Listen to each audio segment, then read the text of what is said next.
Alright, Hollywood, I've got a pitch for you.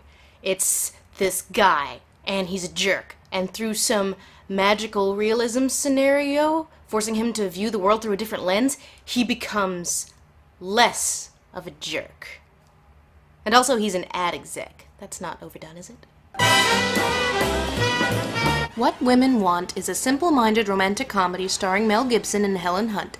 It has slightly less insight into the human condition than the less well-known What Humans Want, which was written and directed by the great Gazoo.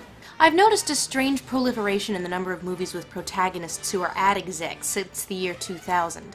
I wonder why that could be. Hell, maybe most people in America are now ad execs and I just didn't notice. Maybe that would explain why there are so many in movies lately.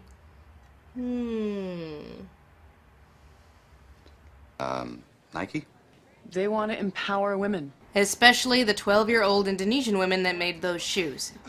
Now, let's talk about what this movie's about. This is the story of the flagrant misogynist slash man's man who, through the magic of magical realism, begins to hear the thoughts of women. I can hear what women think. You know that same thing men do? Have opinions? Women do it too! This happens during this hilarious scene of Mel doing women things to get into the female mindset to figure out how to better advertise to women, and then he accidentally drops a hairdryer in his bathtub that is filled with woman products to make a sort of electric woman suit. And then he died. Huh, this is short, guess it's over.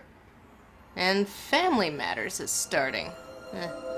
No, it gives him the curse slash blessing of being able to hear women's thoughts. And as we all know, women only think about woman things. So estrogen is good for the heart, but bad for the breasts.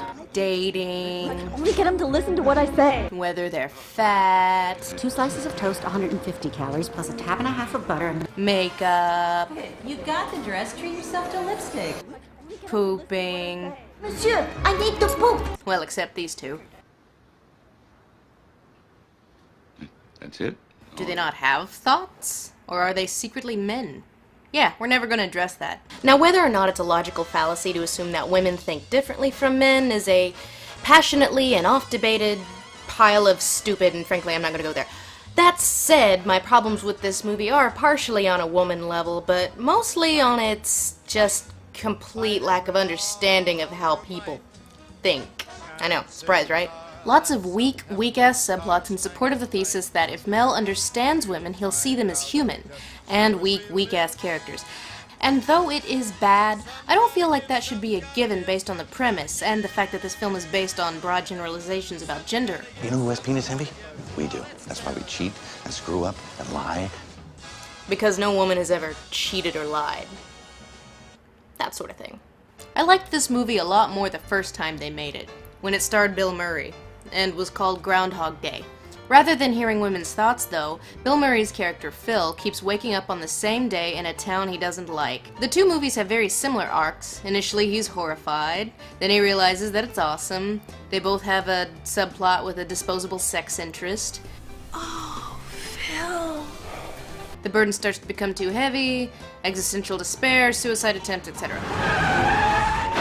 But Groundhog's Day works because it's less forced.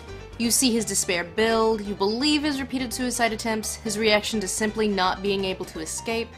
You buy that Phil has no choice but to turn himself around and be a good person simply in order to find a little bit of meaning. This movie has a tendency to rely on stereotypes. Put your fine ass looking like Shaft!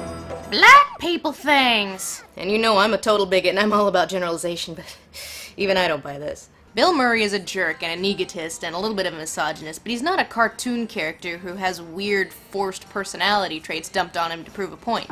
Way too much estrogen on television these days. Like I said, a touch forced.